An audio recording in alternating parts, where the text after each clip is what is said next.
Greetings and welcome back to another Perspectives. We are going to be talking about Norway, that far-flung nation in the far north of Europe today. Now, Norway is not a country that is generally on the radar for a lot of people for a variety of reasons. It's absurdly expensive, but also for several reasons. It really deviates from every norm most people, particularly Americans and even Canadians, might be familiar with. And with me today is someone, a special guest. Very odd how I encountered him. So I met him via Overwatch, and he coincidentally knew about my channel, which is rare because my channel is tiny by YouTube standards.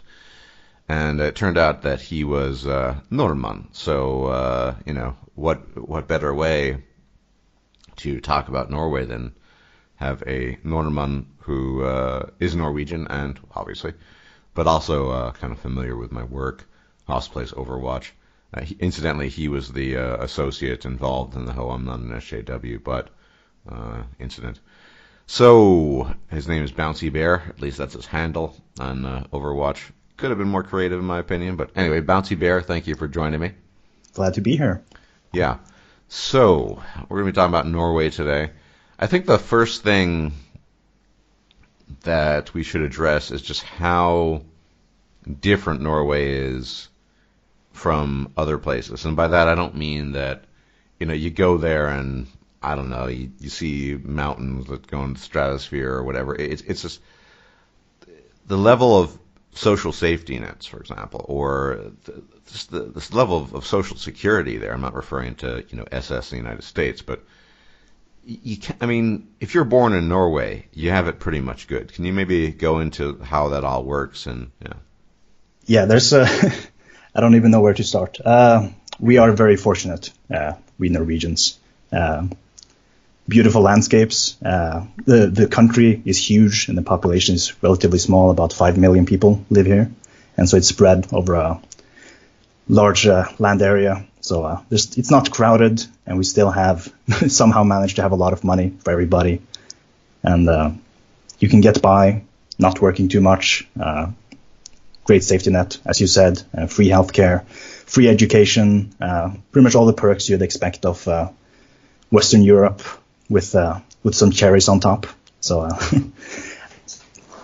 certainly, is there anything specific? Well, you taught me to have somehow the money. Now I'm familiar with this. So in the 1960s, the Norwegian government started to look for oil off the coast, and eventually it paid off.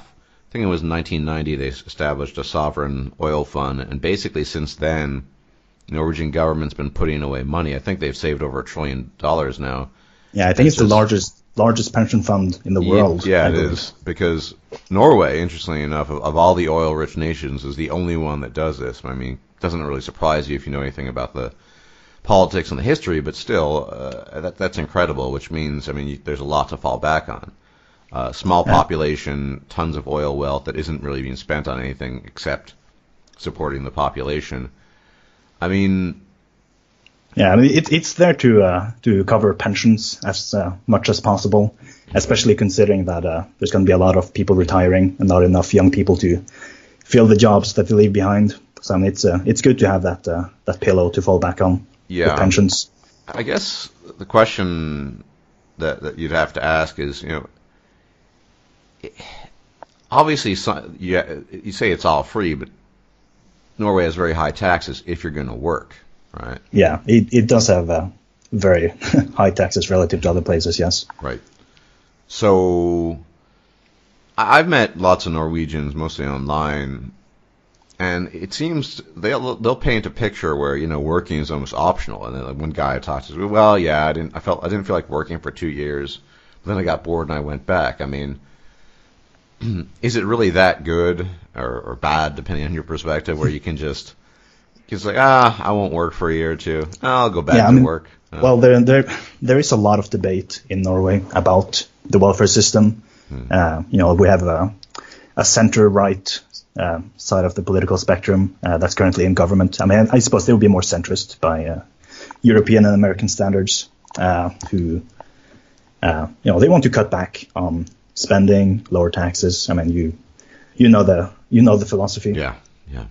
And then of course there's the other side, rather socialist left side, who have been pretty much dominant in most of Norwegian political history. And even when more conservative parties have been in power, they've kind of had to bow to the will of the people wanting the welfare state. And it's worked so well for us that it's kind of hard to convince people otherwise that it isn't good. And I don't really have any strong opinions on it. It seems to be working. And most people are under the understanding that it's kind of worth it. I mean, the taxes are high, but we have such a high GDP to capita compared to the rest of the world. One of the highest in the world, I believe, if we're not, like, at least top 5 richest countries in the world by population.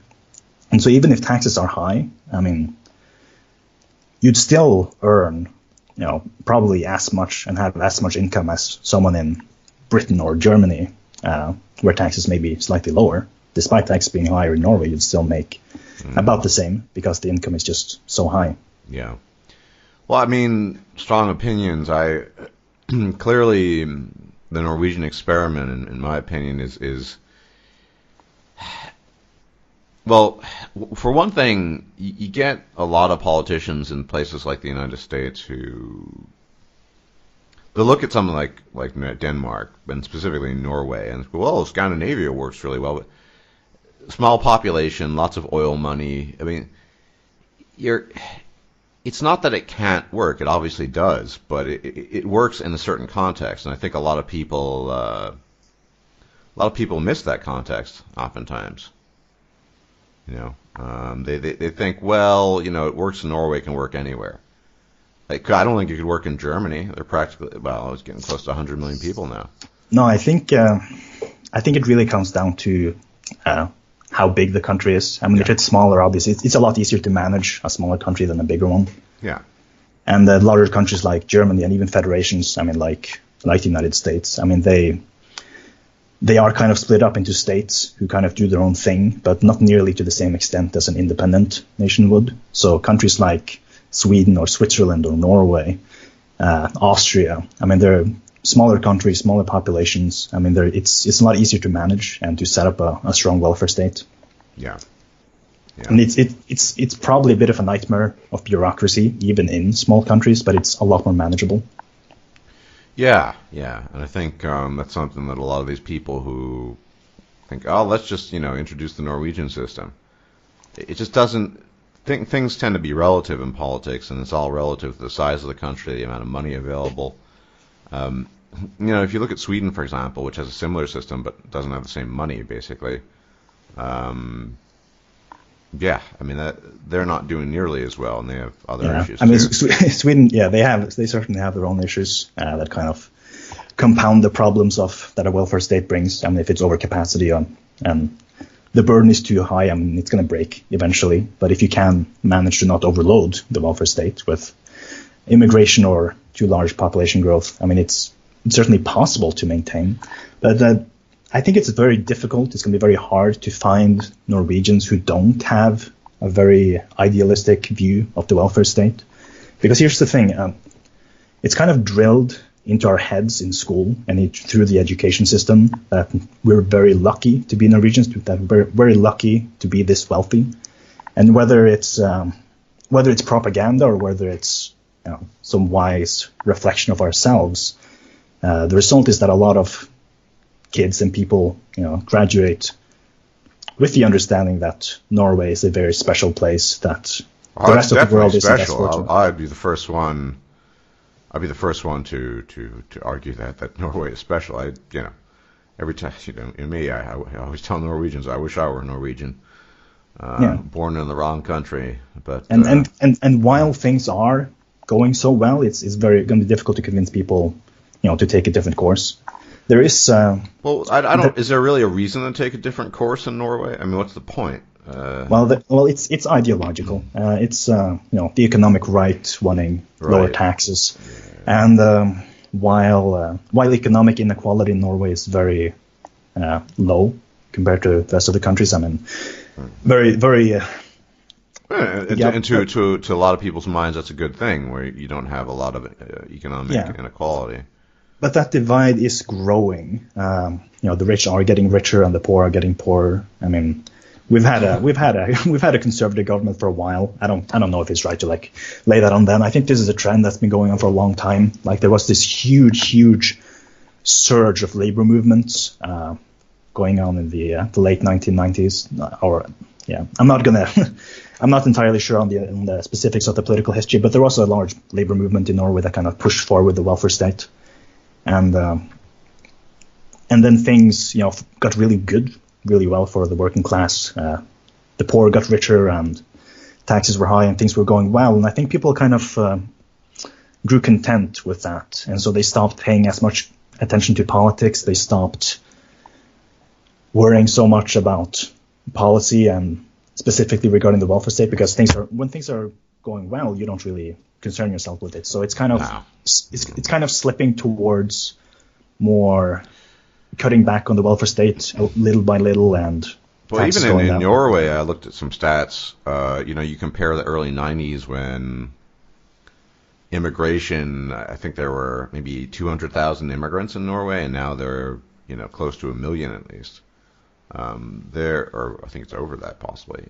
Definitely things have changed since for the last most of the immigrants are from Europe though, through the Schengen. Yeah, a lot of Polish immigrants I hear. Yeah, certainly, and from the Baltic countries. I meet Poles and people from Baltic countries often, even up here. I should probably mention that I live in the Arctic, so north of the Arctic Circle. Even better, man. Fucking nice and cold. Yeah, you say that, but. Yeah, I say that because it's fucking 10 or 11 degrees here already, and it's the end of February. It's ridiculous. Anyway, complaining about things being too hot, but I do actually have the statistics on immigration right before me here. Oh, excellent! Can you maybe read off some stuff to us then? Yeah, total immigrants is about 850,000. Okay, close to a million. And it's about a 50-50 split between from the west and from other elsewhere. places. Other places. Dun, dun, dun.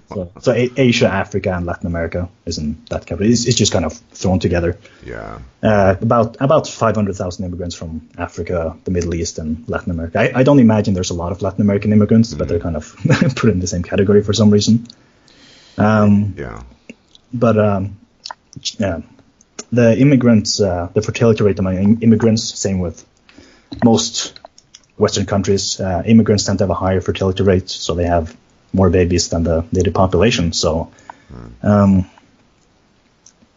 so there's a lot of immigrant children. I have a little bit of experience working in a kindergarten, several kindergartens actually. You have my condolences. Yes, it's it had its ups and downs. I worked with children before. They are little devils. They are. Children are such assholes. It's amazing. Not only that, they're I don't like children. Anyway, go on. Yeah, and there are a lot of migrant children in kindergartens. I'd say. I mean, this is totally anecdotal. So, but I'd say maybe about a third of the kids in kindergartens that I've worked at were immigrant children. Most of them, didn't really speak Norwegian at all. A lot of them didn't speak any Norwegian. Men jeg snakker litt norsk. Yeah, but I mean, they end up speaking fluent Norwegians, obviously, having gone through the educational system and growing up. They speak Norwegian. Fair enough, but I mean, do you feel that they're integrated at the end of the day when they're 18? Are they part of Norway? Yes, I would say that integration for immigrants in Norway has been going pretty well relative to other places, from my understanding. Anecdotally, personal experience, I've only had positive experience with immigrants. Having I work at a gas station, and there's several immigrants working there, and not all of them speak perfect Norwegian. It's broken Norwegian, not terribly good at communicating, but enough to run a gas station. And they're very nice people, and I mean, I haven't had any negative experience with immigrants, and having gone through school myself, immigrants in school, they speak fluent Norwegian. recent immigrants tend to kind of stay together with their own groups, with each other, and not really interact too much. But it seems that children who've gone through like elementary school into all the way through the educational system, they're pretty much as much part of the native population. Norway doesn't have the issues that Sweden has, then. No, I mean, well, we haven't taken as many immigrants. I like to think that Norway is a bit more sane, but I'm not entirely convinced. But more sane than Sweden, it seems. We haven't taken as many migrants. I'm not entirely sure how many Syrian refugees we've taken. Probably quite a few, but not as much as Sweden. And it seems we're better at dealing with immigration and spreading them out across the country. Immigrants don't really have, to my understanding, I could be wrong, but to my understanding, immigrants don't have much of a choice of where in Norway they end up being settled. So they're kind of spread out across on different asylum receptions, and it's like communal homes where they live together and they, learn Norwegian. And there's a big effort trying to get them into work. And unemployment is very low in Norway, so it's not hard getting jobs for migrants, even if they don't speak basically any Norwegian. Like they're still. They usually get. I guess they could use English. It's good enough. Well, yeah, it helps if they speak English, obviously. So most of the immigrants that don't speak much Norwegians that have work that I've seen, they do speak some English, which certainly helps. Yeah. So you think it's due to, I guess, the limited numbers that Norway has taken in, that you don't have the same issues as Sweden?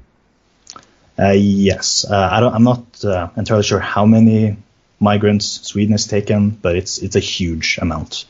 I mean, by capita, it's higher than Germany, and Germany has taken in a lot. Oh yeah. And Sweden already has a very generous welfare system, and putting that burden on the welfare system, it's certainly going to strain it at best. So basically, Sweden went on overload with immigration, in your view? Yes, I mean statistically, sure, and it seems that they're having a lot of problems financially financing the. And what about the social problems? I mean, that seems to be something people talk about a lot as well. Yeah, to my understanding, there has been a lot of social problems in Sweden. I haven't noticed that in Norway, but me being middle class, suburban, I don't really live in the big cities. Right. So I don't really have first-hand experience of any social problems, but it doesn't seem to be as bad as in Sweden. We have, it was international headlines when it was discovered that Norway was running classes teaching immigrants how to treat women, specifically not to rape women. So that's interesting. At least it seems that Norway is a bit realistic when it comes to dealing with immigration. That you have people with very different values. And sometimes values that conflict with the values of our society, and so it's sometimes necessary to, teach them to kind of prepare them for this new world that they're about to be dropped into. I mean, it's like being dropped onto a different planet, I'd imagine. So it can be confusing, frightening, or offensive. Yeah, but as a Norwegian, would you personally support continued immigration from the third world? Refugees, yes. Otherwise, I think I'm probably on the side of allowing skilled immigration. Okay. But I mean, if there's legitimate refugees, and I'm not talking about like people saying they're Syrian, going on an adventure to get free money, because I know there's a lot of those people. But legitimate refugees, sure. I mean, if there's literally no way for Norway to like just send a check to like Turkey to like pay for like a migrant camp to like keep them safe and like give them food, water, some education, basic education while they're in camp, because I mean, I imagine like migrant camps isn't really a place to like raise a family. Like it's probably terrible for children. They don't really get an education there. There's squalor and horrible conditions. So I can understand why they'd want to get into Europe, where they get access to, I mean, not only welfare but education and the whole package. But if it was possible to give them the whole package, well, just sending money to some other country, like Turkey or the Baltics or wherever they end up going. I mean, because they're supposed to be fleeing war, and there's no war in Turkey to my knowledge, or in the Balkans. So if it was possible to set up, good camps where living standard wasn't terrible, then I'd support that over settling them all over Norway.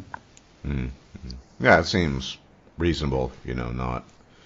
I mean, very centrist at least. That's kind of how it seems. Your perspective on that. Yeah.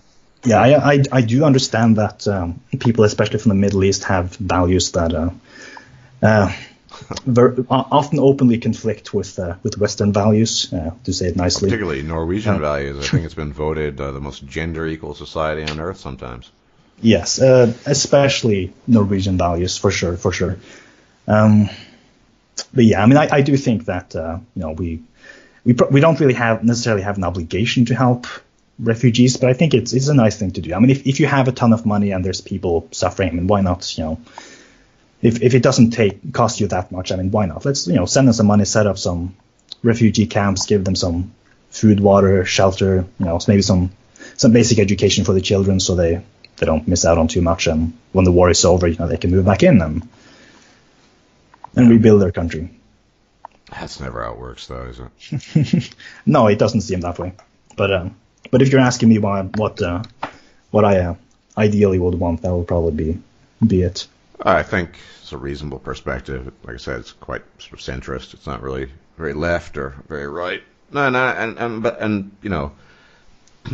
that's something I think that most people. I don't think a lot of people would take issue with that. Now, yeah. So we talked about the welfare system, immigration. Now, one thing that's been interesting, and of course have made headlines in the manosphere a few times, is that Norway, one of it, if not the most gender equal society on earth, and we observe even more stratified sex differences in professions. Say, the more gender equal a society, this is called the gender paradox. The more gender equal a society is, and the more women become nurses and men become engineers. So, I mean, I've heard stories that life is really good as a woman in Norway. Not that you could personally comment on that, but no, I don't see life as a woman being any worse or better than that of a man necessarily. I mean, I'm sure there's variation and stuff. Particularly, you'd be able to point out. You probably have a lot more knowledge on this than I do, but I certainly don't see women as having it as not having it well in Norway and having it worse off than men. I mean, there's more women in higher education than men, and it's the same trend in most of the developed world. What about SJWs and what have you? Do you? I don't run into that crowd much, so I don't have much first-hand experience dealing with that crowd. But there certainly seems to be a bias toward it in the social sciences through education. Cultural relativism was kind of, I mean, that's what for one was taught as the kind of the correct way to view the world. Don't judge other cultures at all. I mean, no matter how barbaric they are, they're just different. They're equal but different. And certainly there's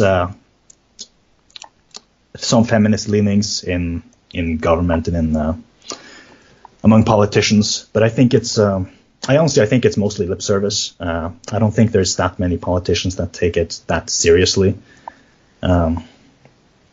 We have Norway, and Norway is one of those few countries that have a gender quota on board of directors, I believe, and we've had it for a while. Yeah, and about that, yeah, and I think the result of that was that there's been no new female CEOs appointed at all in any of the major corporations in Norway. despite there having been like CEOs have been switched around and stuff, none of them have been women, despite them having been given this, supposedly, massive advantage. Well, not advantage, but being put equal to men. But you do mention, there is that divide of the more free a society becomes, the more men and women, tend to trend towards different professions and different life choices. Women tend to go into nursing and education, whereas men go into manual labor and STEM and what have you. And there's certainly that divide in Norway. And I just see it as the result of a free society, people making the wrong choices, doing what they want. The wrong. The right. Well, making the the wrong. Yeah. I mean, but my impression is not that in Norway you get the kind of the insanity that you should find in North America. I mean, women aren't running around Norway saying they're oppressed and blah blah blah. And I'm sure we do have that crowd, of course, but I think, but not in the Arctic Circle. I think we have the taste of. There's that spice of SJW in Norwegian society, but not really much of the meat to it that a lot of other countries have. For example, there's a big there's a big mixing up of Islamophobia and racism, same as in other countries. People don't like it when you criticize Muslims or immigrants at all. They're very, very quick to slap on the racist label on you. What is the status of Islam in Norway? Do you have a lot of mosques? Probably not in the Arctic Circle. I would imagine, at least. I'm sure. I think we have a mosque in my town. My town is small, 20 to 30,000 people, really? which is quite large by Arctic standards. Yeah. But there are enough. Maybe if there's like 5 to 10% of the population is immigrants up here. I'm just pulling these numbers out of my ass. But if 5% of the population were Muslim, and obviously there'd be mosques. But there are a lot of Muslims in Norway. Obviously immigration has been, high. 500,000 people from Africa and the Middle East living in Norway. That's 10% of the population. So they're here. They have a presence, certainly. But you don't personally fear for the transformation of Norwegian society? No, I don't. I think Norway, as opposed to Sweden, has a better, or at least somewhat firmer grasp on their identity as Norwegian, and place more value in their culture and their society than Sweden does. Sweden is at least the state and the SJW crowd, which is huge in Sweden, tend to tend to roll with the narrative. Sweden doesn't really have a culture. Sweden doesn't really have an identity. It's cultural enrichment and all of that.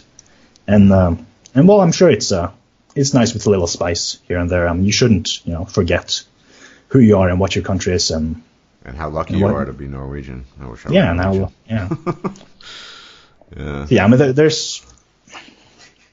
Norwegian culture is very it's cherished a bit, I'd say, despite us being. If you did visit Norway, society would look very similar. So. I'm sure you could tell that it's very similar to other European nations and cultures. If you were to take, if it's expensive if you're not earning a Norwegian salary, but I haven't traveled that much in Europe, so I wouldn't really be able to say. But it seems that most European countries, they do have very similar characteristics, very similar values in a lot of respects. Yeah, well, it's not. I don't mean it's alien in that regard. It's just really expensive. Landscape's amazing, and yeah, for sure. If money were an issue and I were younger, why not live in Norway? It's just it's nice. Yeah, we do have a lot of tourists who end up, they come up here, take a look around, and have a good time. So it is beautiful, and you don't really get used to it. I'm sure some people do, but I don't.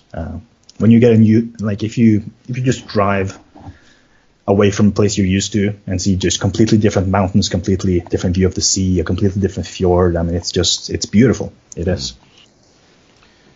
I mean, would you say that your views are representative of most Norwegians? Because you're obviously not. I mean, if I were to interview a guy on the alt-right from Norway, I'm pretty sure he would paint a completely different picture. In fact, I've seen comments, Norway is going to shit, the immigrants are taking over, blah, blah, blah, you know. I don't know, yeah, probably a bit of hyperbole there, but...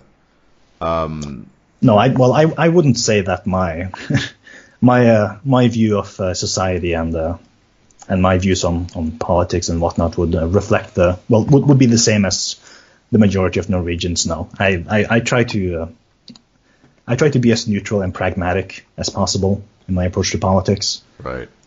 You're only an ideologue when it comes to playing Mercy. Yes, that's true. That's true. Mercy is the best character after all. Yeah, sometimes. Yeah, that's Overwatch, the game, for those people who don't know. Yeah. So, I mean, would you live in the far north? In a place like Oslo or I'm trying to think of Trondheim. Trondheim isn't that is I mean, these aren't really big cities. Oslo is the only one that of any size. I imagine the perspective would be different. Yes, I imagine so. But I think that's also a trend in a lot of other Western countries, is that like the rural areas have very different values than the urban areas. And that's I mean, this is also an interesting thing that I can comment on. I felt, I mean, this is me personally, and I imagine that other Norwegians in similar situations may have felt the same, is that, I mean, I grew up in the Arctic. I mean, it's a sparsely populated, I wouldn't say rural, but it's a small place. And when I go to Oslo and I walk around the streets of Oslo, you know, the capital, major city, I mean, by Norwegian standards, I think it's like 1 million people live there, or almost. I feel almost alienated in a way. I feel there's a disconnect between the capital and the rest of the vast country, because the capital is very European. I mean, the architecture, the traditions, the culture. I mean, it's all very very European. Whereas like small towns in like the Arctic, I mean, it's completely different. I mean, we don't really have that European tradition up here, like the statues and the beautiful buildings and architecture. You know, it's wooden buildings up here, and you know, concrete. Like, yeah, I do feel there's somewhat of a disconnect between, and some people might feel alienated from the south up here. There's been there's a small insignificant movement that's wanted to have Northern Norway become an independent country. Nobody takes it serious. It's like a small group, I don't know, like 100 people or something. But it is a funny idea, like Northern Norway just like running away with all the oil and becoming its own country. Yeah. I mean, but I think one of the things you mentioned in the beginning, and I think this is key, is that most Norwegians are pretty content with their lives. Yeah, absolutely. You have it good. You got money. You can literally never work if you don't want to. Well, I mean, I'm sure you'd have to make up some excuse, like you got back pain or something, but whatever. You can just basically live on the dole for the rest of your life, I guess. Yeah, I don't think it will be that difficult to to just live on welfare. Yeah. And just like, yeah, I'm sure there's a lot of people who do. But I've met them. I met them in Overwatch, actually. It's a Norwegian girl who she's allegedly going back to work. Some medical problem, wasn't working for 2.5 years, and they're gonna, the government's gonna help her find work again. It's like, no worries. Yeah, but that's the thing. The Norwegian government and state is really really good at getting people to work. It's very. I mean, it's pretty amazing. I don't know. I mean, I assume that the system just works really well in Norway. That Norway's just really good at it. Mm-hmm. But when I was started looking for work and I was unemployed, I went to like the work welfare office and told them my situation. I wanted to find work, and where do I start? There's they're just really good at putting people to work, putting people like to work in like places where they don't like where the employer doesn't pay the new employee, like the state pays the employee like a little extra for working for free for this, to give them work experience and right. I don't know, we're very good at putting people to work when they're unemployed. Like there's a good bureaucratic system for that to help them. And I think unemployment in Norway is about 4% right now. I think I could be wrong, but about 4%, maybe 3%. So it's low compared to like the rest of Europe. I don't know what it's in the United States, like 10 to 20%, like depending what numbers you read into. Yeah, exactly. Depending on which numbers the government cooks up. Yeah, but unemployment is low in Norway, and while I'm sure it's easy to kind of cheat the system and just get free money, not working, it doesn't seem like it's a big problem. Like there's not a big strain on the welfare state through that because unemployment is so low. Yeah. Yeah, and, I mean, it really is kind of a northern paradise in a lot of ways. Yeah. You got the landscape. We talked a bit about the pension fund, the oil fund, which is the money made from the oil. Norway has a very heavy oil industry, or it has had a very high oil industry. It's kind of on the decline now because we've harvested over half of what's there, or thereabouts. And so the money we've made from oil has, in large part been put into this pension fund in like stocks and bonds. It's just a big saving fund. It's huge. And there's a lot of debate in Norway about what we should do with this pension fund. We have like the more right, like conservative sides, economical right side, wanting to spend more of the fund, whereas the left would be more inclined into saving it for pensions and welfare, and I'm kind of I think it might have been wiser to, instead of saving it, to invest it in industry in Norway, because stocks are fickle things, and if there's like a stock market crash which happens from time to time, all that money is gone. If it's in bonds and securities and what have you. If something happened, if there's like some economic shock hits the world market, it's gonna plummet that fund. And having it invested in something more concrete like industry and technology or education or something might be more, better in the long term possibly. But I'm not an expert on it. But that's kind of how I would do it if I was a politician, which is it's probably a good thing I'm not a politician because I'm an idiot. But, I don't agree with that. Although, like I said, man, you got to learn some Lucio. That rigidity with the mercy is not doing you any favors. I'll work on my Lucio. No, I think this is something that you can observe across countries. So it's worth mentioning that when times are good, when things are good, nobody really cares about anything, particularly politics or that's exactly it. Yeah.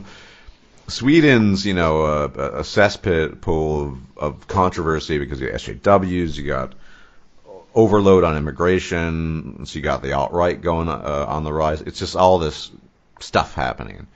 Yeah, I think that's a very good way to just sum up Norway. People are content for the most part, and so they don't really. I think this is the thing with, so you can observe Trump, for example.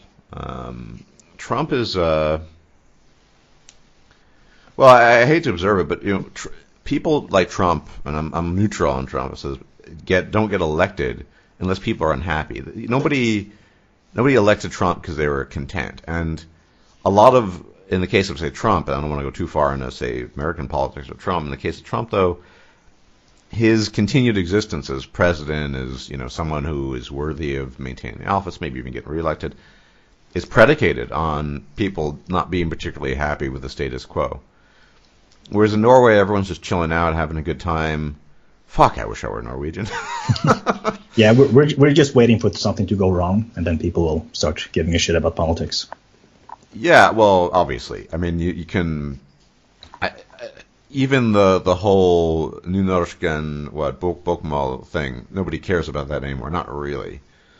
But by the way, that incidentally, so Norway has two, well, actually official more than languages, two, yeah. but technically it's more than two. But yeah, two basic different ways of writing primarily. Bokmål, which was sort of based on the imperial Danish system, and Nynorsk, which, although it's called Nynorsk, technically is older in the sense that it draws upon, classical Norwegian dialects to write, and most people tend to write Bokmål or a combination, but most people.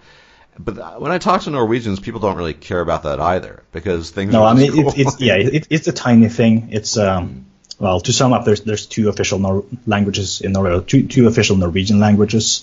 Basically different ways of writing. You have the Danish way, and you have the which is Bokmål. Bokmål is the Danish written language, which we use for the most part. It's like the vast majority of people use the Danish version because Norway and Denmark were the same country in the days past. Consequence of the Kalmar Union. It was disintegrated a lot earlier, but Norway remained part of Denmark for quite some time. Yeah. Yes, indeed.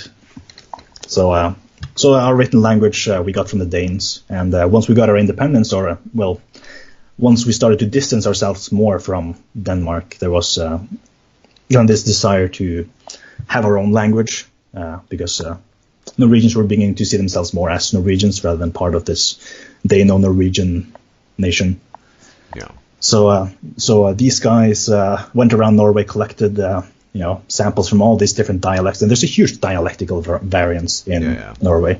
Lots of different ways of speaking, and so they collected as much as possible, and they put it together into one big language and said, this is Norwegian, or New Norwegian, Nynorsk. Nynorsk literally means new Norwegian. And the extent that people actually give a shit about this new language is students really hating having to learn it in school, because it's mandatory. Every student has to learn this stupid fucking language in school. And so you learn it in school, you read some literature written in the language, and then you just kind of forget about it. Yeah, I mean, it's used some places, like in an official capacity, like state documents and stuff will sometimes be written in New Norwegian or in both languages. But it's kind of because they have to. They're kind of like clinging to this. This language that never really became a thing. By and large, it's an issue that, people aren't too impassioned about because they're having. And why would they care about something as relatively unimportant as this? I'm sure. Yeah, it's a small, tiny thing. When Norway left Denmark, it was a huge issue. There was a lot of tension and passion about it. But in the year 2017, who really cares, right?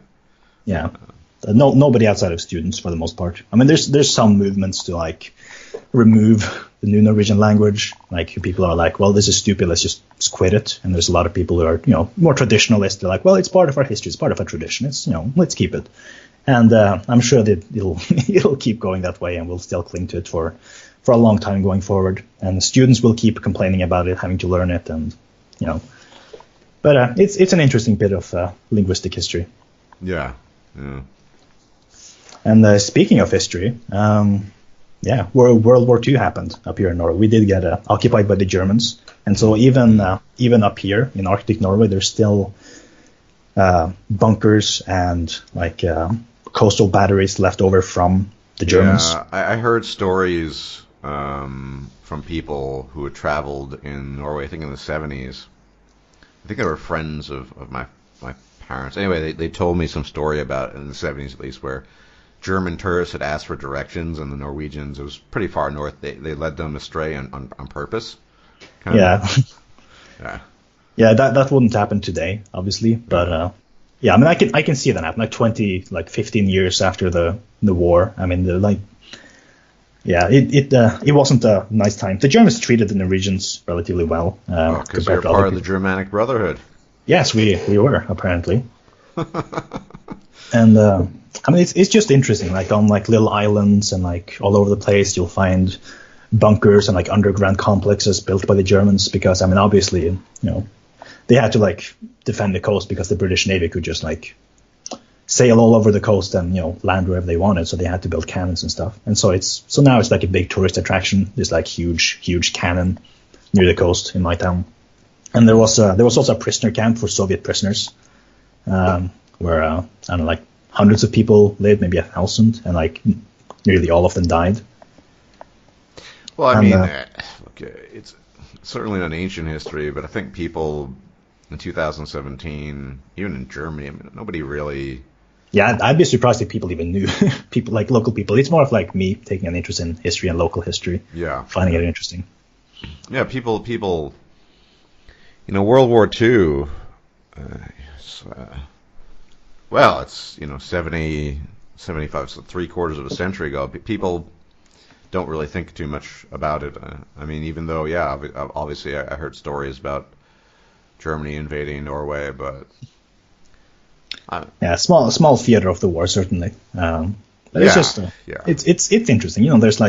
There's graves of British and French soldiers here in my hometown in Arctic Norway, because the French and the British actually sent soldiers up and fought in the north to keep the Germans back. I mean, for a while. I mean, they pulled out eventually, and Norway had to surrender. Good times. Good times. Good times many years ago. So you mentioned you live in the Arctic Circle basically. Well, north of it, yes. North of it, right. So, I mean, that's always an interesting experience. The closest I came to that was living in Iceland for a while, which is below the Arctic Circle. But still, I mean, in the winter, I guess you're living in the land of eternal darkness, right? Yeah. And I don't think a lot of people really are aware of this, but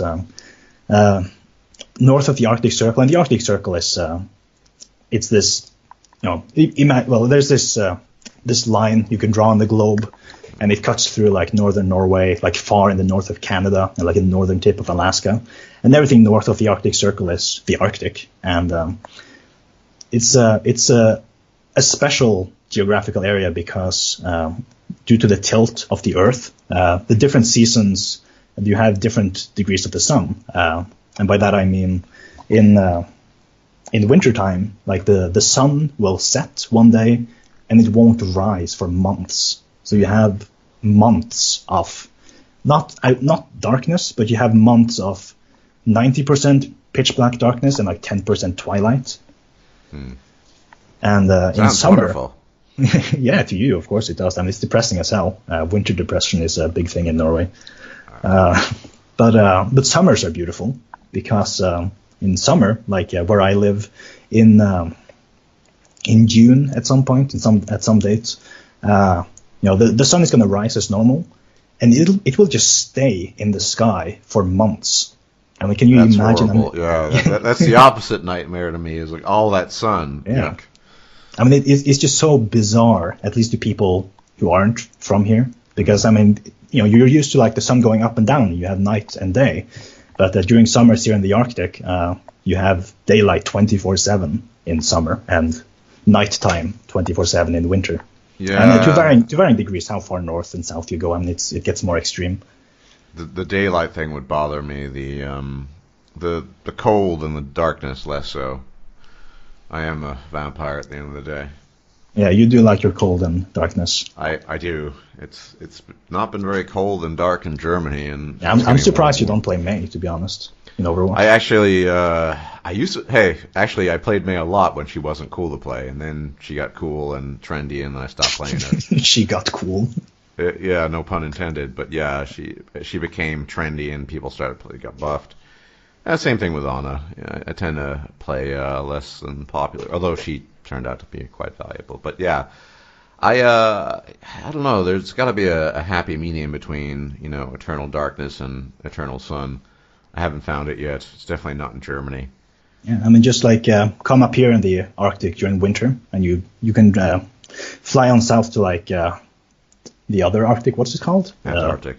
Yeah. I mean, this is if I had unlimited money, I could. I wouldn't like the flight times, but spend some time above the equator in the winter time, and then when it's summer, fly down and enjoy perpetual winter, basically. Yeah, live in perpetual winter. Beautiful, right?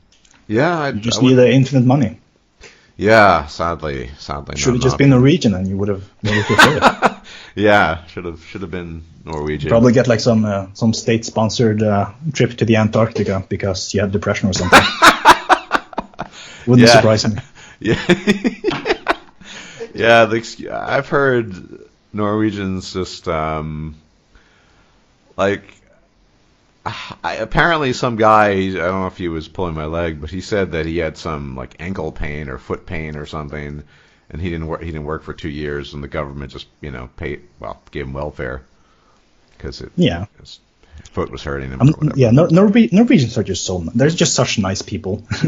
We're, I mean, at least to my to my knowledge, we're very nice people, and our whole kind of our values really does circle around helping each other, and that's kind of where the welfare state is so strong in Norway. I mean, it's this philosophy of helping people who need it, and like the people who have a lot should, use their resources to help those who don't have a lot. Very socialistic in that way. Yeah. Well, I guess there's a sense of sort of, group identity as Norwegians. Yeah. There is another thing I can talk about that people might find interesting. Are you familiar with the Sami people? Of course I am, and I know about the history. Yes. The Norwegians tried to exterminate them. Swedes actually tried to sterilize them for a few decades, which is interesting, because the alt-right, the Great White Race. Well, some other white people the Norwegians, if my history is correct, tried to Norwegianize them. Yeah, we did. Swedes tried to Swedify them and sterilize them. And sterilize them. They're kind of like they're the white minority, basically. Yeah. Although it's interesting what's interesting if you look at I don't want to go too far in the genetics. They do have different genetic lines, and that's as a consequence of them being from a separate population that lived in isolation for a long time. Yeah, I mean they're a part of the Finnic group, I believe. Well, the language group, yeah, but so for those who don't know, the Sami people, they're basically reindeer herders, and they live in the Arctic. They live in the Arctic in places like Sweden, Norway, far western Russia as well. Finland, yeah, and back in the day, the Norwegians and the Swedes didn't like the fact that they were, I guess, different. Yeah, I mean they were completely different people. I mean they lived in I can speak about Norway at least. They live in the far north, and the Norwegians have always been aware of them. They have their own culture, their own language, their own religion, and at some point, like in the 1800s, there was this initiative to Christianize them because they were pagans, and Christians don't tend to like pagans, so they went up there and started burning people at the stake for being witches and all that good stuff. And then in the late 1800s, like early 1900s, we started this the Norwegianization of the Sami people, like trying to assimilate them, turn them into Norwegians, like make them speak Norwegian, follow the Christian religion and our values and all that. And the reason I bring up the Sami people is because my mother's side of the family is Sami. But in a very, very interesting way. See, my mother doesn't speak Sami, and nor does any of her 6 or 7 or 8 siblings. It's a huge family. Don't ask. All right. But my grandparents on my mother's side are Sami, and they do speak Sami, and they grew up during this the Norwegianization process, where trying to force Sami people into being Norwegians, and at that time, there was Sami children were basically they were forced to be gathered at these schools, Norwegian schools with Norwegian kids too, but because the population is so spread out, you have centralize them at schools, and so they live at the school. It's like a boarding school, and at the school you were not allowed to speak Sami, so the children who went there they wouldn't speak a word of Norwegian, and they weren't allowed to speak their own language. They weren't allowed to wear, their clothes. I think my great uncle or my great grandfather at a time, he wasn't even allowed to enter the school because he was wearing shoes that were it was like Sami shoes, so like leather of like colors and part of their culture, wasn't allowed to enter the school. And the result of this was that there became this great sense of shame of being Sami.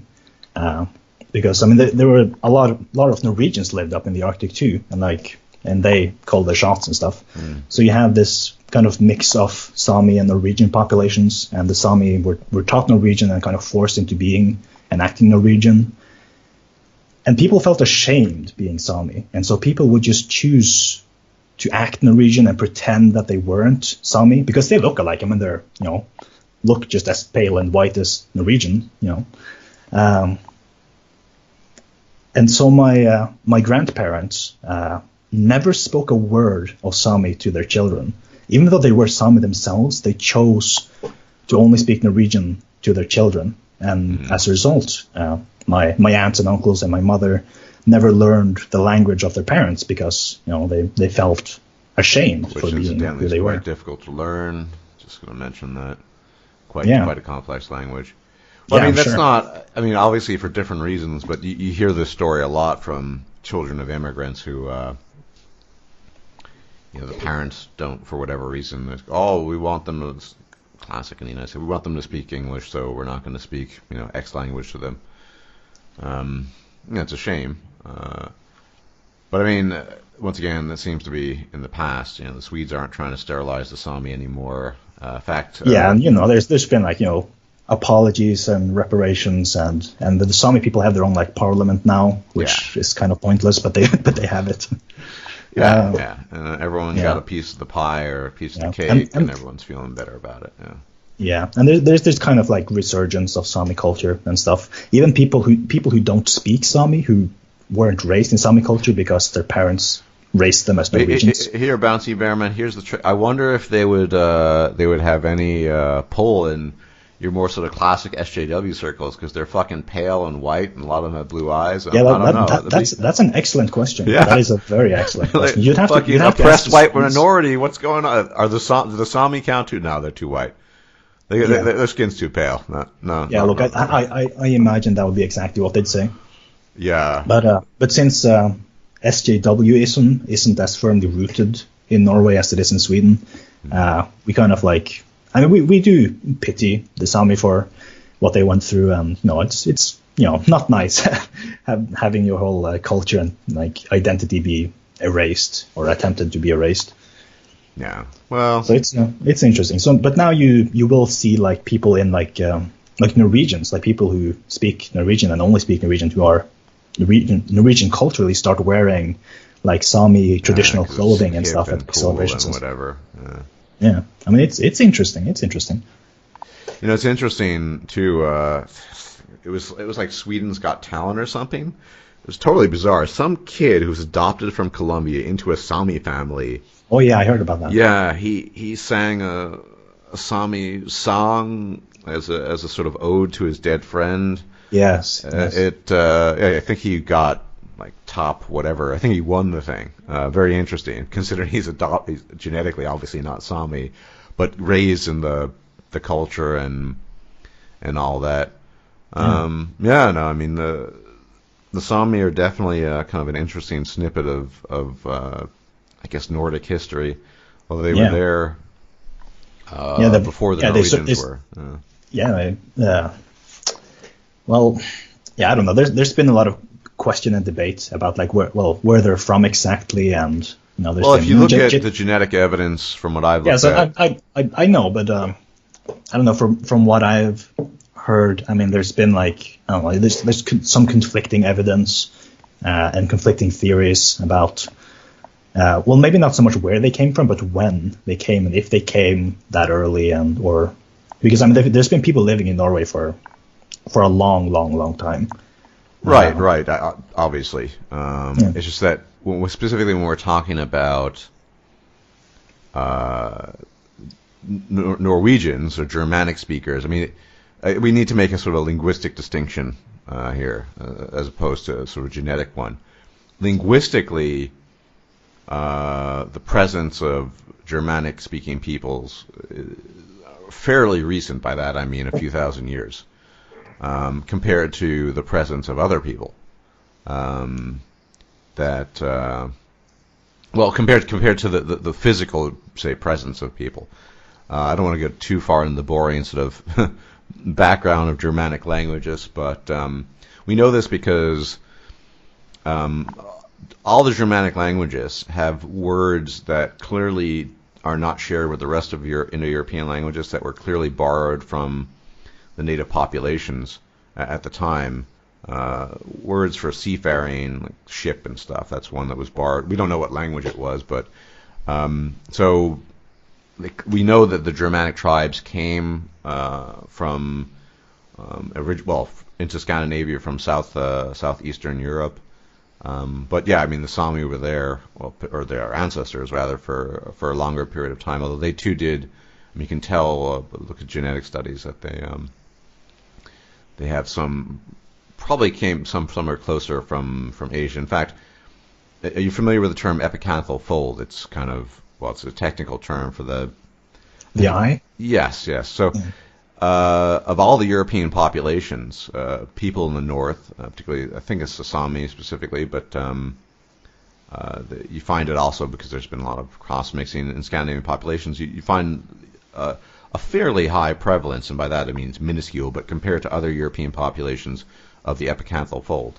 This may or may not be related to some point in origin. It might be related to temperature, since people think that it's epicanthal fold is supposed to protect against wind and cold. Regardless, it's, if you go far enough back, it becomes, well, it's just not very clear what who was who and what was what. But I mean, I just think the story of the Sami is always interesting because I'm pretty familiar with it, because to me, in this sort of modern oppression Olympics thing, I have actually seen articles supporting them, like The Guardian, Sami people win yada yada yada against Swedish blah blah blah blah blah blah. I mean, yeah. It's interesting that you can, even as a oppressed white minority, you can you can get away with it. You just got to claim oppression. Yeah, indeed. I mean, yeah, there's certainly a lot of history to it, and it is. It's always interesting to look into where different populations come from. Yeah, I think so. Well, I think we've covered a fair bit of ground. And, yeah, I think so. So, is there anything we haven't covered?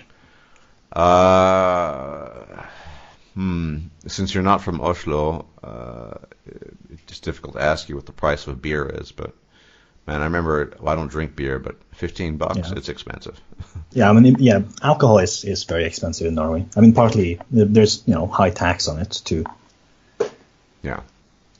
And well, we haven't talked about Norway and the European Union. Well, we should touch on that a bit. I mean, obviously you're not part of the European Union, but you're part of the Schengen Agreement.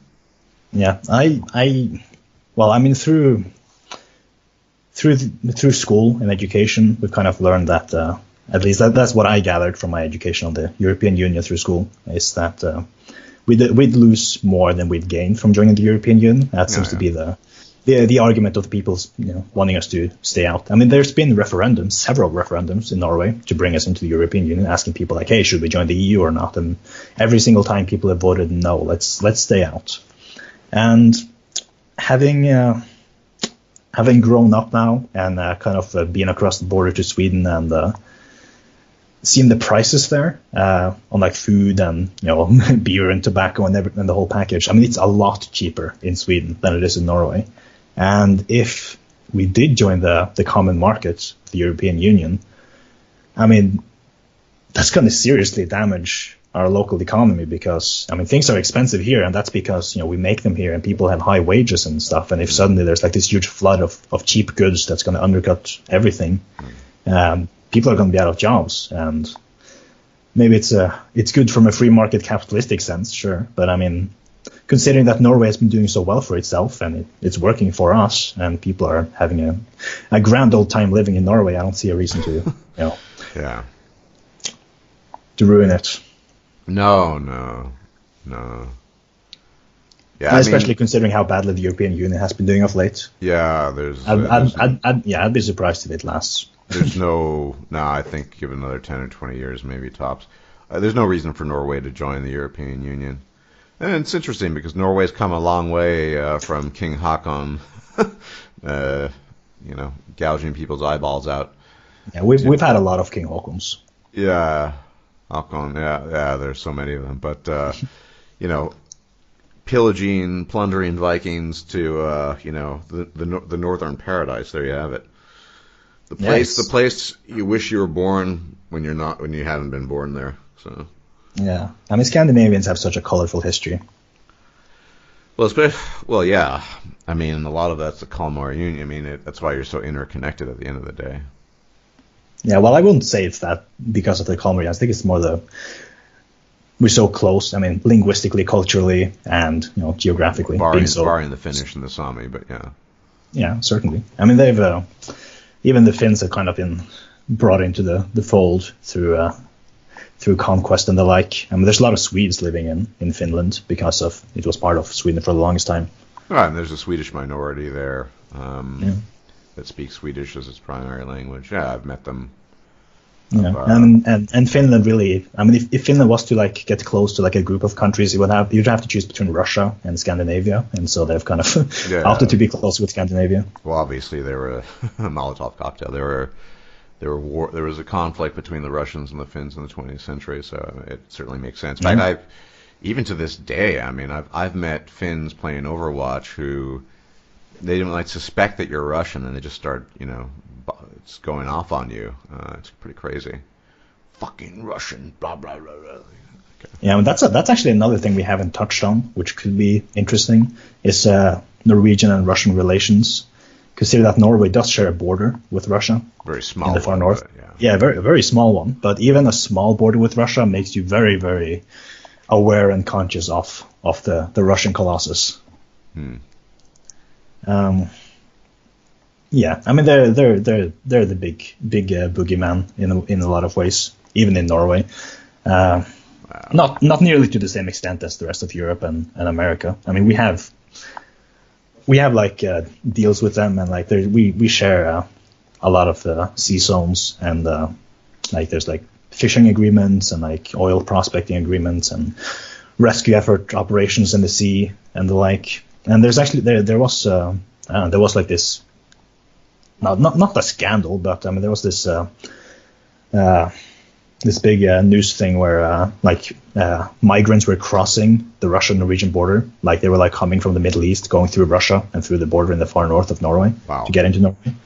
And I mean, hey, if you were going to walk all that way, you kind of deserve to get in. But it doesn't seem to be happening anymore. People aren't crossing anymore. It's probably not hard to cross. I mean, it's just forests, I think. Yeah. It's this one small checkpoint, and then otherwise it's just woods and marshes and tundra. Yeah. Well, look, I guess if you're really determined, then why not? Yeah. I mean, it's one way to get into Norway, I guess. Yeah, everyone wants to be Norwegian. Yeah, luckily for you, most people don't know that you're living in paradise. Yeah, I wish people knew they'd be flooding in here. Yeah, best to keep it a secret for as long as possible. Yeah, and I'm actually, there would be cause for concern for mass immigration from Sweden to Norway, considering Sweden has taken so many migrants and Norway is so much richer than Sweden. But since the migrants are kind of anchored to Sweden, I mean that's where they get their money and their housing and education and everything. And if they cross the border to Norway, they're not going to get any of that. Well, you might get a flood of Swedish refugees. Yeah, I mean, maybe. I think they're the most popular minority in Norway, as far as I know. Yeah, I wouldn't be surprised. I mean, considering you get better pay for working jobs in Norway than you do in Sweden. So we have a lot of seasonal work. In summer, there's a lot of Swedish kids coming over to Norway to work in restaurants and stuff because the pay is so good. Yeah. And Norway doesn't actually have a minimum wage, not an official one, but it's. I mean, if you were to put down kind of the minimum standard in Norway, it's $18 an hour, I think, or something like that. Minimum.